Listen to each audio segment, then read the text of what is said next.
찬송받기에 합당하신 야훼 하나님에 대해서 말씀을 나눕니다. 우리가 어느 때 찬송을 드립니까?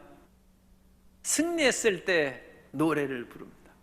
그래서 시편 33편은 전쟁에서 이긴 후에 부른 찬송시라고 생각하고 있는데, 어느 때의 전쟁인지는 알 수가 없고 또 누가 불렀는지도 명확하지 않습니다만, 우리가 33편에는 다윗의 시라고 그게 없죠. 그러니까 히브리 성경에는 그런 표제가 붙어 있지 않습니다만, 헬라어로 번역한 70인역에는 다윗의 시라고 되어 있습니다. 그러므로 다윗이 어느 시절인가, 다윗은 전쟁 영웅입니다.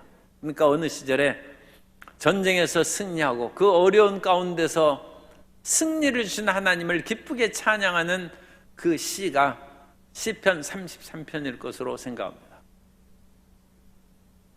성도 여러분은 하나님을 부를 때, 기도 시작할 때 하나님을 어떻게 부르십니까? 예전에 그 어떤 분은 거룩하신 하나님이라고 그와 같이 하는데, 거룩하신 하나님이 참 맞는 그런 그 표현이고, 이사야 6장에 보면 스랍 천사들이 거룩하다 거룩하다 거룩하다고 그랬는데, 이 거룩하다는 것은 분리의 뜻입니다. 세속과 분리되어 떨어져 있는 것이 거룩한 것입니다. 그러므로 저 개인적으로는 거룩하신 하나님을 잘 부르지 않습니다. 왜냐하면 기도를 시작할 때 거룩하신 하나님이라고 하면 하나님과 나 사이가 멀어지는 거예요. 떨어져 있는 거예요. 성도 여러분은 그러면 좋으신 하나님을 부릅니까? 어떤 하나님을 부르십니까? 제가 가장 좋아하는 하나님의 명칭 가운데 하나는 찬송받으실 하나님이십니다.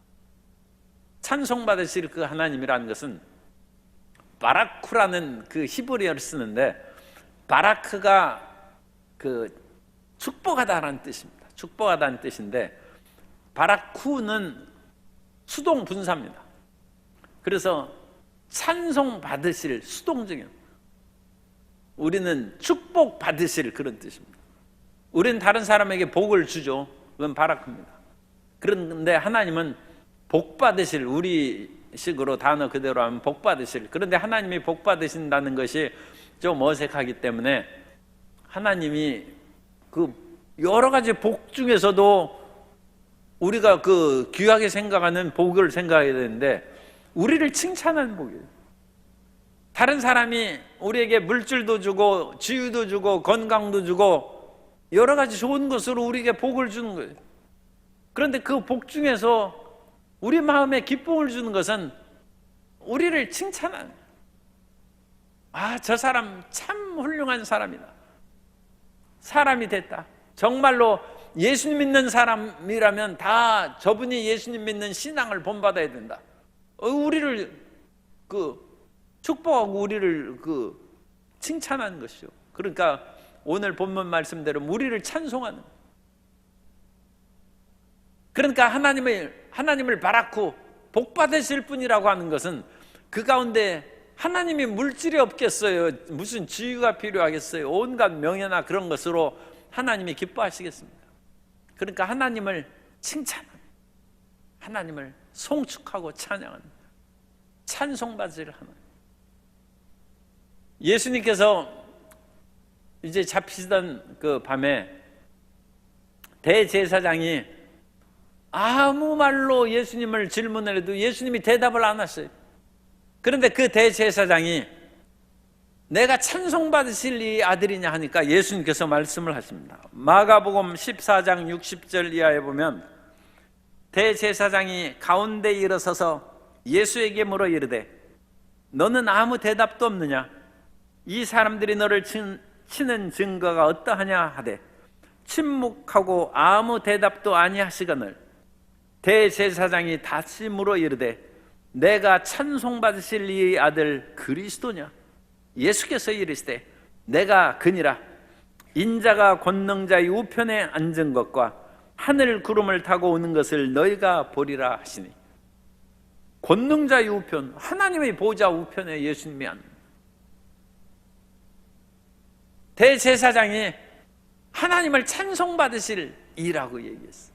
찬송받으실 이라고 그 얘기했고, 이 찬송받으실 이라는 것은 엘로게투라는 그런 그 찬양하다, 이 구약의 바라쿠하고 같은 그런 뜻으로 번역한 그런 같은 헬라 단어, 찬송받으시라는 거예요. 그래서 성도 여러분이 힘들고 어려울 때마다 하나님 앞에 나아가서 찬송받으실 하나님을 부르짖고 외치시기 바랍니다. 그 하나님께서 우리의 기도를 들으시고 하나님을 영화롭게 하는 자에게 나의 구원을 보인다고 했는데, 우리가 어떻게 영화롭게 합니까? 찬송받으실 하나님을 부르는 거예요. 그 찬송받으실 하나님을 부르고, 찬송받으실 하나님을 부르니까 찬송을 해야 돼요. 또 찬송을, 노래를 해야 돼요. 그래서 우리는 밤을 만날 때 그야말로 기운이 지나고 마음이 녹아서 무너져 앉아있지 말고 노래로 하나님을 찬양하고 하나님을 예배하는 성도 여러분 되시기를 예수님 이름으로 축원합니다. 그래서 다윗이 이 전쟁에서 이긴 그런 시를 다윗이 썼다고 그러면, 다윗이 새 노래로 하나님을 찬양합니다. 새 노래로. 그리고 다윗이 하나님을 찬양할 때 비파와 수금으로 하나님을 노래하고 찬양한다는 것입니다.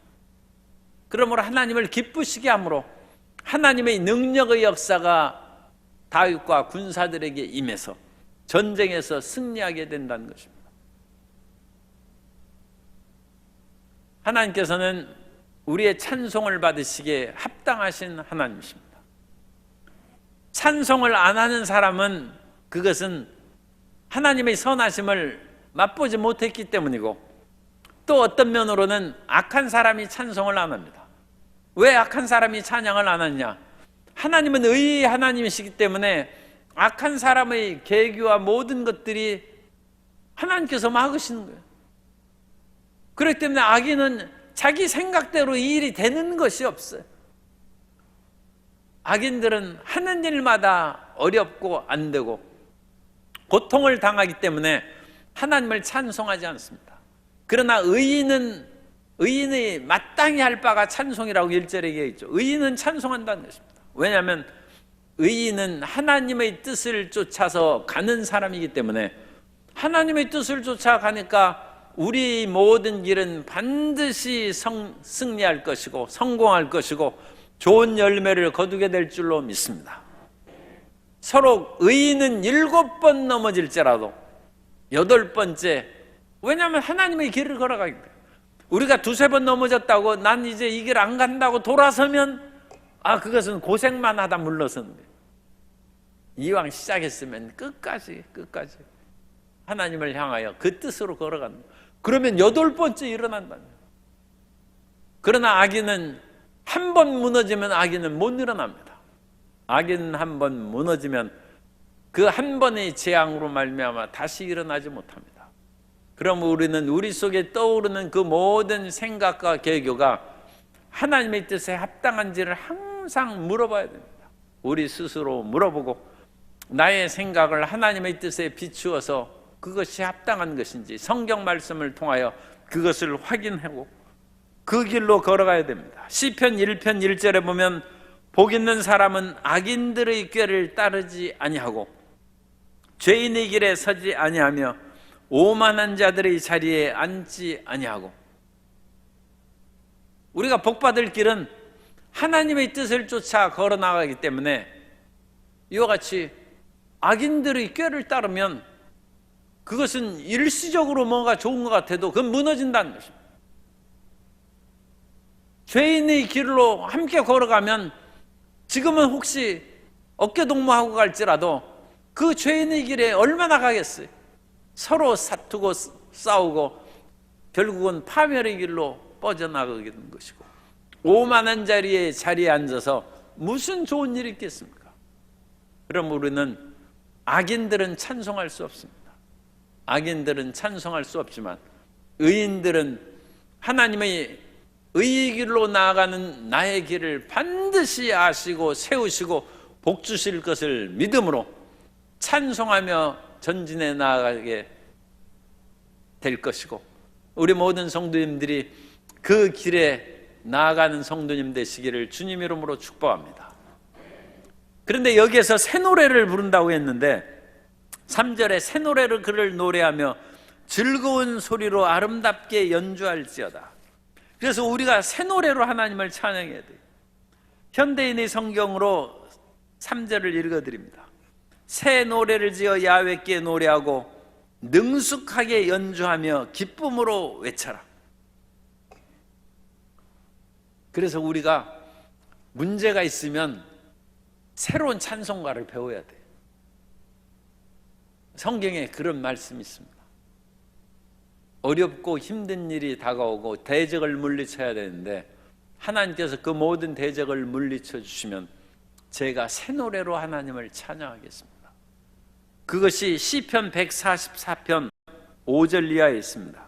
이것을 천천히 잘 보시기 바랍니다. 야훼여 주의 하늘을 드리우고 강림하시며 산들에 접촉하사 연기를 내게 하소서. 번개를 번쩍이사 원수들을 흩으시며 주의 화살을 쏘아 그들을 무찌르소서. 지금 이 전쟁 상황이에요. 위에서부터 주의 손을 펴사 나를 큰 물과 이방인의 손에서 구하여 건지소서. 그들의 입은 거짓을 말하며 그의 오른손은 거짓의 오른손이니이다. 그렇게 하나님께서 건져주시면 하나님이여 내가 주께 새 노래로 노래하며 열줄 비파로 주를 찬양하리이다.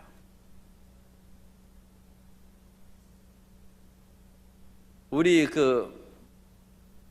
두나미스나 카리스마 찬양팀 우리 준비하고 찬양하는 분들이 찬양을 참 잘하고, 더군다나 우리 그런 청소년들이 앞에서 율동도 하고 그럼으로써 정말 전국 최고적인 부러움을, 왜냐하면 요즘에 자녀들이 교회 이 철에 안 나옵니다. 그래서 최고라고 우리가 얘기할 수 있어요. 그리고 자녀들이 지금 공부해야지 나오겠어요? 그럼 우리는 공부 안 하냐? 그 얘기는 아닙니다. 우리는 하나님을 예배하니까 훨씬 더 지혜와 명철이 있어서 더 공부 잘하게 될 줄로 믿습니다. 그래서 찬양을 하는데 우리가 이 하나님을 찬양하고 기쁘게 하는 찬양 가운데 어쨌든 일주일에 한 번씩이라도 새 노래로 찬양해요. 새 노래. 하나님이 30년 전에 듣던 것을 들을 때는 하나님이 그냥 가만히 앉아 계시는데 새 노래로 부르면 하나님이 이게 무슨 노래지 하고 눈을 뜨시. 굉장히 제가 신뢰의 표현을 지금 하고 있습니다. 하나님이 더 관심을 가지신다. 그러므로 성도 여러분도 새 노래를 배우는 것을 그렇게 이상하게 생각하거나 싫어하지 마세요. 그래서 우리가 잘 알지 못하는 새 노래를 10곡 부르는데 5곡 부르고 그렇게 하면 안 되죠. 그렇게 하면 성도 여러분이 힘들지 않습니까? 그러나 10곡 부르면 한 곡은 새 노래를 불러야죠. 그럼 모르는 노래를 부르기를 꺼려하지 말아야 되는 것은 지금 시편 144편 5절에서 9절 읽어드린 것처럼 적군을 무찌르고 하나님의 임재를 이와 같이 간절히 기도하면서 만일 하나님께서 이와 같이 적의 세력을 물리쳐주면 내가 새 노래로 주님을 노래하며 열줄 비파로 주를 찬양하리라. 그래서 새 찬송가가 있어요. 우리가 이 시대에 하나님의 위대한 역사를 체험하고 과거의 모든 것들에 더 놀라운 하나님의 은혜의 역사가 그 위에 부어지는 것을 체험하기 위해서는 우리의 몸과 마음을 새롭게 해야 되는데, 우리의 몸과 마음을 새롭게 하는 것 중에 중요한 것은 새 찬송을 부르는, 새로운 노래를唱. 그래서 새로운 노래는 우리에게 별로 감동이 안 되죠. 왜냐하면 우리는 옛날의 찬송 그런 것을 훨씬 더 은혜 받고 감동을 많이 합니다. 그러나 하나님의 새 역사가 우리 마음 가운데 깃들여질 수 있도록 새 노래를 불러야 돼요. 우리 옆에 계신 분에게 새 노래로 찬송하기를 힘씁시다. 그래서 새 노래 배우는 것을 싫어하거나 그 앞에서 또 찬양하면 새 노래 제발 부르지 말라고 저한테 찾아와서 얘기하지 마시고, 너무 과도하게 하면 제가 이제 제지를 하죠. 그러나 새 노래를 불러요. 그리고 그래서 항상 우리는 성경도 말씀을 공부할 뿐만 아니라 찬송도 공부해야 돼요. 새로운 노래를 하고, 그리고 찬송을 공부하고. 요새 여러분들이 자녀들하고 의사소통을 하기 위해서는 자녀들이 부르는 노래를 같이 배워야 돼요. 같이 배우고 그러면 자녀들하고 또 실례의 표현입니다만 뽕짝이 맞는 거예요. 자녀들하고 그와 같이 장단이 맞아야죠. 그런데 자녀들이 노래할 때는 시큰둥하고 그 딴 먼 산 쳐다보고 옛 노래 부르면 자녀들은 아버지는 저거 부르니까 나는 내대로 노래하고 우리는 대화할 것이 없다 해가지고 자기 방에 들어가서 문 걸어 잠그는 거예요. 같이 노래요. 같이 노래. 그래서 자녀들보다 더 노래 잘하는 우리 부모님들 되시기를 주님 이름으로 축복합니다. 그 새 노래를 부르는 거예요. 새 노래는 새 역사를 나타낸다. 새 노래가 새 역사를 나타낸다. 그래서 다윗은 여기서 새 노래로 그를 노래하며 또 수금과 10줄 비파로 찬송한다고 한 것처럼, 우리 그 토요 예술학교 나와가서 기타 배우고 드럼 배워야 된다니까요. 그래가지고 악기로 연주하는 거예요. 그래서 몸으로 연주하고 목소리로 연주하고 기타로 연주하고 비파로 연주하고, 그래서 우리가 할 수 있는 모든 것을 동원해서 하나님을 찬양하면 하나님께서 우리를 받으시고 또 은총과 축복으로 채워주실 줄 믿습니다. 그런데 이 악기를 다룰 때는 이 3절 끝부분에 즐거운 소리로 아름답게 연주할지어다 그렇게 되었어요. 그래야지 대충 배워놓으면 즐거운 소리가 안 나와요. 소음이 나오지.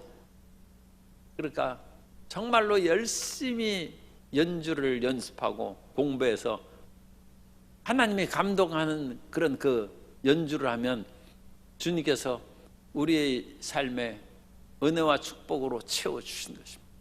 그래서 새 노래와 또 악기로 연주하고, 하나님, 제가 이제까지 모든 것들을 이리 뛰고 저리 뛰고 온갖 힘을 기울였는데도 불구하고 하나님을 가까이 만날 수 있는 길이 없었습니다.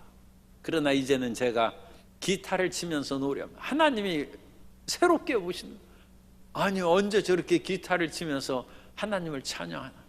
하나님이 관심 있게 보시고 하나님께서 우리의 노력과 헌신을 받으실 줄로 믿습니다. 그것이 신명기 6장 4절 5절에 있는 쉐와의 말씀이에요. 이스라엘아 들으라, 너희 하나님은, 우리의 하나님 야훼는 오직 유일하신 야훼이시니 너는 마음을 다하고 뜻을 다하고 힘을 다하여 내 하나님 야훼를 사랑하라. 우리가 지금까지 한 것 이외에 더 힘을 기울여서 더 하라는 거예요. 더. 그래서 온 마음을 다하고 온 힘을 다하고 온 뜻을 다하여 하나님을 예배하고 하나님을 찬양할 때 우리에게 새 역사가 나타날 줄 믿습니다. 우리는 주님 나라 갈 때까지 믿음의 진보와 성장이 있어야 돼요. 그래서 내가 예전에 믿는 그것으로 그냥 버티고 그 남은 생에 지내겠다, 그런 마음은 싹 버리세요. 버리고 나는 끊임없이 믿음이 성장한다. 내가 이제까지는 이제 키도 더 이상 크지 아니하고 돈도 더 이상 벌지 아니하고 지위도 높을 만큼 높아와가지고 이제 퇴직했는데 무슨 지위가 높아지겠어요. 그러나 나의 믿음은 성장한다. 왜냐하면 나는 그리스도의 장성한 분량에 이르기까지 나는 전진한다. 그런 마음으로 새 찬송을 부르고 새 악기로 연주하고 모든 일에 온 힘을 다하여 하나님 앞에 더 가까이 나가는 우리 성도 여러분이 되면 주님께서 우리의 모든 나아가는 길에 새 역사를 이루시고 전쟁에서 이기게 하시고 우리의 앞길에 다가오는 모든 원수의 세력을 물리쳐 주실 줄 믿습니다. 그리고 하나님의 그 찬양하는 이유에 대해서 이제 4절 5절은 야훼를 찬양하는 이유입니다. 4절에 보면 야훼의 말씀은 정직하여 그가 행하시는 일은 다 진실하시도다. 하나님의 말씀은 정직하고 그의 일하는 사역은 진실하다니. 야훼의 말씀을 우리가 이제 성경이라고 생각하기 때문에 그런데 그냥 말이라고 하겠습니다. 하나님이 하신 말은 정직해. 우리가 하는 말은 정직하지 않은 일들이 있어요. 그렇게 비교하면 돼. 그런데 하나님이 하신 말은 반드시 이루어지고 우리에게 약속하신 것은 반드시 지켜주실 줄 믿습니다. 그것이 말씀이 정직하다는 뜻입니다. 민수기 23장 19절에 하나님은 사람이 아니시니 거짓말을 하지 않으시고 인생이 아니시니 후회가 없으시도다. 어찌 그 말씀하신 바를 행하지 않으시며 하신 말씀을 실행하지 않으시랴. 하나님이 하신 말씀을 반드시 이룬다는. 그러므로 창세기로부터 요한계시록까지 기록된 하나님의 말씀을 우리 마음 가운데 받아들이고 믿으면 하나님께서 내 믿음대로 될지어다.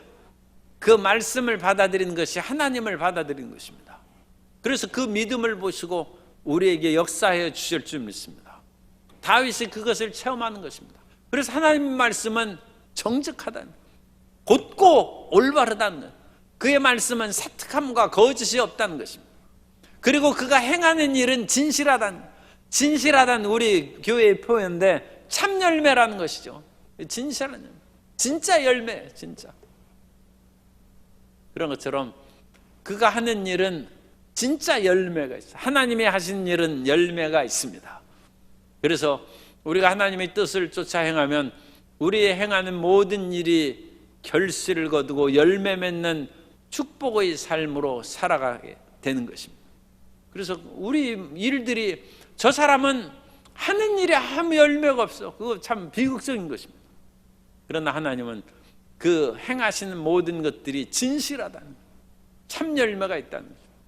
우리가 하나님을 이와 같이 모시고 그 길을 걸어가면 우리도 정직한 사람이 되고 우리의 행하는 모든 일들은 열매가 맺히게 될 줄로 믿습니다. 그리고 하나님께서는 공의와 정의를 사랑하시며 세상에는 야훼의 인자심이 충만하시더라. 하나님은 공의로우시죠. 하나님의 가장 공의로우시고 정의로우신 것은 죄인의 죄를 위하여 예수님을 십자가에 못 박혀 피를 흘려 우리 죄를 용서하셨다는 것입니다. 하나님이 내 편이니까 내 백성 내가 그냥 용서했다, 그렇게 우리를 받아주실 수도 있어요. 그러나 하나님의 공의가 그것을 허락하지 않습니다. 우리를 창세전에 택하여서 우리를 부르셨다 할지라도 우리가 모든 지은 죄를, 죄의 값은 사망인데 그 죄의 값을 갚아야죠. 그런데 그 죄의 값을 우리 한 사람 한 사람에게 묻지 아니하시고 하나님의 아들 예수 그리스도께서 모든 죄를 짊어지시고 십자가에 못 박혀 죽으심으로 말미암아 우리 죄를 사하셨습니다. 하나님은 공의로우신 하나님이십니다. 그러므로 우리가 이 공의를 살아가시는 하나님의 뜻에 맞게 살아가면 하나님과 우리는 친구가 되고 하나님과 우리가 어울려 살아가게 되는 것입니다. 그리고 이 공의보다 더 큰 하나님의 역사가 인자하심, 하나님의 사랑이에요. 야훼의 인자하심이, 이 인자하심이라고 번역한 것은 헤세드라는 히브리어의 사랑이라고 번역해도 그게 더 좋을 것 같아요. 그래서 하나님의 영원한 사랑이죠. 영원한 그 사랑하심이 충만하다고 말씀하고 있습니다. 그래서 하나님의 그 사랑은 출애굽기 34장 6절 이하에 보면 그 하나님의 영원한 사랑을 이와 같이 말씀합니다. 야훼께서 그의 앞으로, 그의 앞이라는 것은 모세입니다. 모세 앞으로 지나시며 선포하시되 야훼라 야훼라 자비롭고 은혜롭고 노하기를 더디하고 인자와 진실이 많은 하나님이라. 인자를 천대까지 베풀며, 사랑이죠. 사랑 천대까지 베풀며 악과 과실과 죄를 용서하리라. 그러나 벌을 면제하지는 아니하고 아버지의 악행을 자손 3세대까지 보응하리라. 죄 있는 사람은 그 죄로 말미암아 이제 3, 4대밖에 하나님께서 심판을 안 하시는데 하나님을 사랑하는 자는 천대까지 복을 받는다. 그러니까 우리가 하나님의 진실한 사랑을 받아서 그 사랑의 증거를 남기면 자자손손이 잘 됩니다. 조상이 조금 잘못했으면 참고 살아야죠. 그러면 그 자식 때는 모든 것이 풀리고 또 잘 되는 소망이 다가옵니다. 왜냐하면 하나님은 용서와 사랑이 무궁하고 그 벌을 3세대 이상으로는 하나님께서 벌을 내리시지 않기 때문입니다. 그래서 우리는 이 인자하심, 그 영원하신 사랑을 굳게 붙잡고 아무리 어렵고 힘들어도 굳건히 믿음의 길을 걸어갔을 때 우리의 길도 살아있을 때 하나님이 은혜를 베푸시기를 원합니다. 그리고 혹시라도 죽어서라도 우리는 천국은 가죠. 그러나 이 자식 때에는 하나님께서 형통한 복을 반드시 내려주실 것입니다. 그러므로 이 하나님의 사랑을 굳게 믿어야 합니다. 그리고 하나님을 찬양하는 그 이유는 6절부터 11절까지 말씀은 하나님께서 천지를 창조하신 능력의 하나님이시고 하나님께서는 역사를 주관하시는 하나님이시기 때문입니다. 우리는 하나님께서 천지를 창조하셨다는 것을 잊으면 안 돼. 하나님이 하늘과 땅과 그 가운데 모든 만물을 창조하셨으므로 하나님이 주인이시란. 그리고 우리는 그 주인의 그런 허락을 받아서 일정 기간 동안 우리는 그 대여받고 살아가는 것입니다. 뿐만 아니라 인류의 타락으로 말미암아 그 죄를 지은 인간에 대해서 사탄이 어느 기간 동안 마귀가 사람을 그와 같이 괴롭힐 수 있어요. 그런데 그것도 한시적이에요. 한시적. 그 마귀의 모든 권세와 능력은 시간이 정해져 있습니다. 그러나 하나님의 능력과 권세는 영원무궁토록 계속될 줄로 믿습니다. 그 영원무궁토록 계속되는 그 하나님이 천지와 만물을 지으시고 그것이 야훼의 말씀으로 하늘이 지음이 되었으며 그 만상을 그 모든 피조물들을 그의 입의 기운으로 이루었도다. 그가 바닷물을 모아 무더기같이 쌓으시며 깊은 물을 곳간에 두시도다. 하나님이 하늘을 창조하시고 땅도 만드셨을 뿐만 아니라 바다도 만드셨다는 것입니다. 그리고 하나님께서 이와 같이 자연의 모든 것을 만드셨을 뿐만 아니라 사람도 만드시고 사람의 살 수 있는 그런 모든 것도 이끌어 가심으로 8절을 온 땅은 야훼를 두려워하며 세상의 모든 거민은 그를 경외할지어다. 사도행전 17장 26절에 보면 사도행전 17장 26절 이하에 인류의 모든 족속을 한 혈통으로 만드사 온 땅에 살게 하시고 그들의 연대를 정하시며 거주의 경계를 한정하셨으니 이는 사람으로 혹 하나님을 더듬어 찾아 발견하게 하려 하심이로되 그는 우리 각 사람에게서 멀리 계시지 아니하도다. 그래서 하나님께서 아담과 하와를 통하여 한 혈통으로 하나님께서 인류를 번성하게 하셨다는 것입니다. 그리고 인류가 번성하면서 온 지역으로 퍼져나갔는데 그 퍼져나간 사람들을 영역을 주셔서 거주의 영역이 한계가 있고 그 거주의 경계를 한정하셨다는 것입니다. 그러면 대한민국 사람들은 이 한반도에 살아가도록 영역을 만들어 주셨고 유럽의 여러 국가들은 그 영역이 정해지고 아프리카의 사람들도 그 영역에 같이 하나님께서 허락하신 대로 살아간다는 것입니다.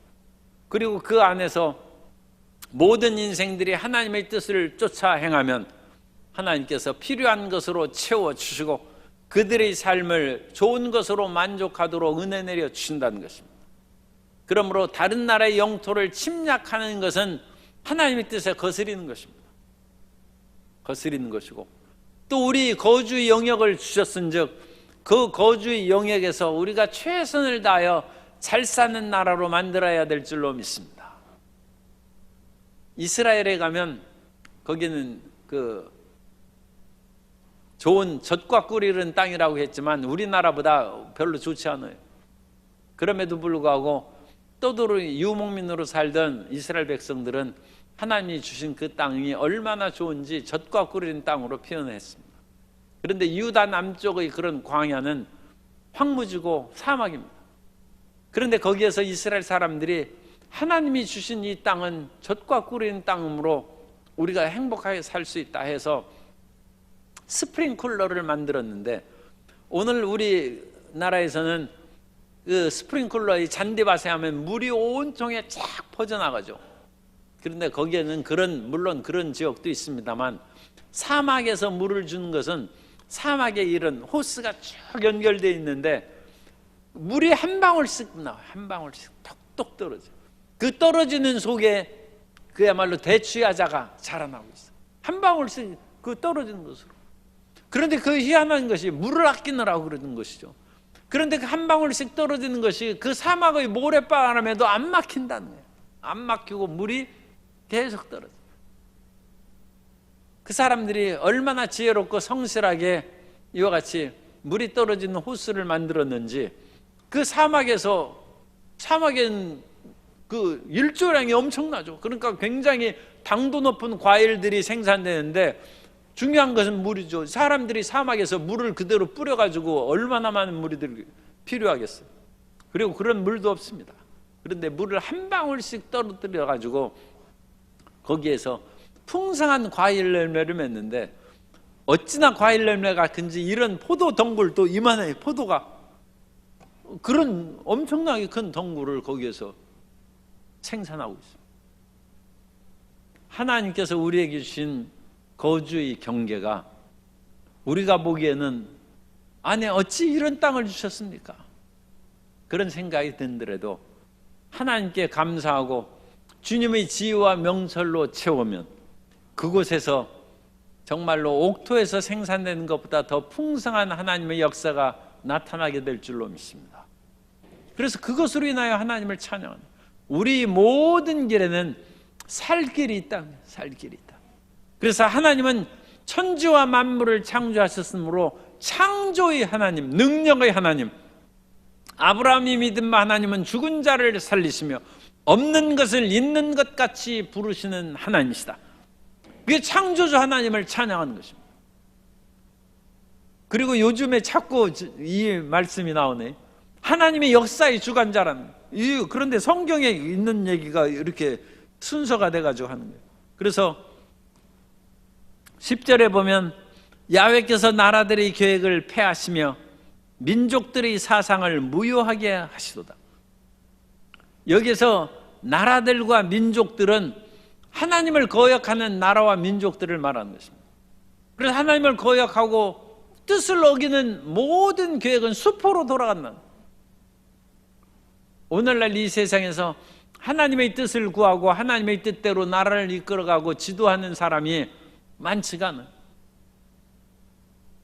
옛날에는 미국이 그랬는데 요즘에 미국은 그런 그 하나님의 뜻을 준행하는 모습이 많이 사라졌어요. 오히려 온갖 불법과 뭐 동성애라든지 온갖 그런 희한한 것들이 미국이나 그런 지역에서 더 많이 퍼져 있어요. 그래서 그런 것들은 우리가 별로 본받을 것이 없습니다. 그러나 하나님의 뜻대로 행하면 하나님께서 그 모든 삶에 은혜를 내려 주실 줄 믿습니다. 그래서 우리는 하나님의 뜻을 따라야 됩니다. 하나님의 뜻을 어기고 살아가는 그 모든 나라와 열방들은 하나님께서 심판하시는 것이 시편 2편 1절 이하에 보면 어찌하여 이방 나라들이 분노하며 민족들이 헛된 일을 꾸미는가? 세상의 군왕들이 나서며 관원들이 서로 꾀하여 야훼와 그의 기름 부음 받은 자들을 대적하며 우리가 그들의 맨 것을 끊고 그의 결박을 벗어버리자 하는도다. 하늘에 계신 이가 웃으시며 주께서 그들을 비웃으시로다. 세상의 모든 나라들이 하나님의 뜻을 어기고 잘못된 길을 나간다 할지라도 우리나라는 그러면 안 됩니다. 그래서 우리나라는 우리의 신앙을 굳건히 갖고 기독교의 힘으로 나라를 이끌어갈 수 있도록 우리가 노력해야 됩니다. 그것이 우리 이 사회에 대한 과제입니다. 그래서 우리 모든 성도 여러분들이 자녀들을 잘 양육하고 이런 나라와 민족에 대한 비전을 심어주셔서 혼자 잘 먹고 잘 사는 그런 길도 나쁘진 않죠. 나쁜 짓을 하면서 살아가는 사람이 많으니까. 그래도 그것보다 더 가는 것은 이 사회를 위하여, 나라를 위하여, 교회를 위하여 일하는 사람으로 꿈을 심어줘요. 어릴 때 그 꿈을 심어주면 그 꿈으로 향해서 나아가고, 그것은 하나님의 뜻이기 때문에 반드시 잘 될 줄 믿습니다. 세상에 머리 좋고 공부 잘한 사람은 부지기수예요. 그런 사람들은 얼마든지 많습니다. 우리나라에서 소위 천재라고 여기는 과학자가, 우리나라에서는 그 사람이 경기고등학교 나오고 서울대학 나왔어요. 자기를 따른 거의 수석으로 그 대학을 그렇게 다녔어요. 자기보다 나은 사람이 별로 없다고 생각했어요. 그런데 미국 유학에서 가보니까 세계 각지에서 오는 그런 사람들을 보니까 아, 천재는 바로 여기 있구나 하면서 자기가 초라해지더라는 거예요. 세상에 머리 좋은 사람들은 얼마든지 있습니다. 그러나 하나님의 뜻을 수행하는 그 사람은 정말 희귀하다는 거예요. 우리가 공부하고 또 사업을 하고 여러 가지 권력의 자리에 서기를 원하는 것은 하나님의 뜻을 이 땅에 펼치기 위한 그 길이 돼야 될 줄로 믿습니다. 그것은 어릴 때부터 마음에 심어줘야 돼요. 그래서 그 마음이 심어주면 그 뜻을 쫓아서, 그러므로 그 사람이 그런 뜻을 심어준다고 해가지고 10사람이면 10사람이 다 그렇게 되겠어요? 아, 그런데 10사람이 다 안 돼도 돼. 두세 사람이라도 되면 되는 거예요. 100사람을 그렇게 했는데 100사람이 다 안 돼도 괜찮습니다. 20-30명이 그렇게 된다면 그 사람이, 나라의 20-30명이 그런 탁월한, 이순신이 한 분만 있어도 이 나라를 임진왜란에서 건졌는데 그런 사람이 20-30명 있고 정말로 나라를 위하여 일할 수 있는 그런 인재들이 있다면 이 나라의 위대한 소망이 다가오게 될 줄로 믿습니다. 그래서 우리 예수님 믿는 사람은 이 사회에 대한 그런 책임, 그 사회에 대한 책임은 하나님의 뜻을 수행하는 자녀를 만드는, 그런데 지금 자녀들은 이미 나이가 들어서 안 들어요. 그러니까 가장 좋은 것은 10살 이하의 손자녀들에게 항상 과자를 사주고 필요한 것을 주면서 그 마음을 하나님을 향하여 돌릴 수 있도록 마음에 새기는 거예요. 그런 사람이 출현하면 하나님 나라에 필요한 인재가 되고 노벨상 받는 사람도 나타나고 주의 아름다운 역사가 이루어지게 될 줄로 믿습니다. 그래서 끈질기게 그 길을 걸어가야 됩니다. 그래서 야훼의 11절에 야훼의 계획은 영원히 서고 그의 생각은 대대에 이르르다. 이것이 역사의 주관하시는 하나님이에요. 하나님의 계획은 인간의 계획, 세계의 대제국들의 계획은 패하시며 민족들의 사상은 무효하게 될지라도 야훼의 계획은 영원히 서므로 야훼의 계획에 맞춰서 우리의 자녀들이 그 계획을 세우면 영원히 설 것이요, 그 하나님의 생각은 대대의 이름으로 하나님의 큰 영광의 역사가 나타나게 될 줄로 믿습니다. 결코 어떤 일이 있어도 하나님의 뜻을 어기면 안 됩니다. 옛말에도 순천자는 흥하고 역천자는 망한다고 했어요. 하나님의 뜻에 순응하는 사람은 흥하고 하나님의 뜻을 거스리는 사람은 일시적으로 뭐 잘 되는 것처럼 보일지라도 그게 잘 되겠습니까? 하나님의 뜻만이 계획이 영원히 서고 그의 생각은 대대에 이르는 것입니다. 그럼 우리는 조금 그 시간이 걸리더라도 하나님의 뜻에 맞춰서 그 길을 걸어가야 됩니다. 하나님의 뜻을 거스리면 안 됩니다. 자기 자신의 재주를 믿고 물길에서 헤엄치는 것이 말이라고 그러는데 이 말씀만 드리죠. 평상시에 저수지에다가 소하고 말을 집어넣으면 말이 순식간에 헤엄쳐가지고 저수지에서 나온다. 소는 굼떠가지고 서서히 그렇게 나와가지고 말이 2배나 빨리 그와 같이 저수지에서 빠져나온다. 그런데 홍수가 나서 물이 휩쓸려 갈 때는 우생마사라는 말이 있어요. 소자 살생. 소는 살고 말은 죽는다는 거예요. 왜냐? 말은 자기 재주만 있고 이 거친 물살이 흘러가는데 그걸 거슬려 가지고 자기 원하는 그 원래 떠내려온 그것으로 막 헤엄쳐 가는데 이 물살이 세니까 그 말이 거기에서 견딜 수 있겠어요? 그러니까 힘이 다 빠져 가지고 결국 죽고 떠내려간다. 그런데 소는 물살이 흘러내려오면 흘러내려간 대로 그와 같이 따라가면서 그 옆에 가장자리로 그와 같이 조금씩 헤엄쳐 가지고 그냥 떠내려가는 거예요. 그래서 10리나 멀리 소는 거기에서 살아서 나오는데 말은 그 자기가 떠내려온 것을 끝까지 가려고 버티고 수영 실력 자랑하다가 죽고만.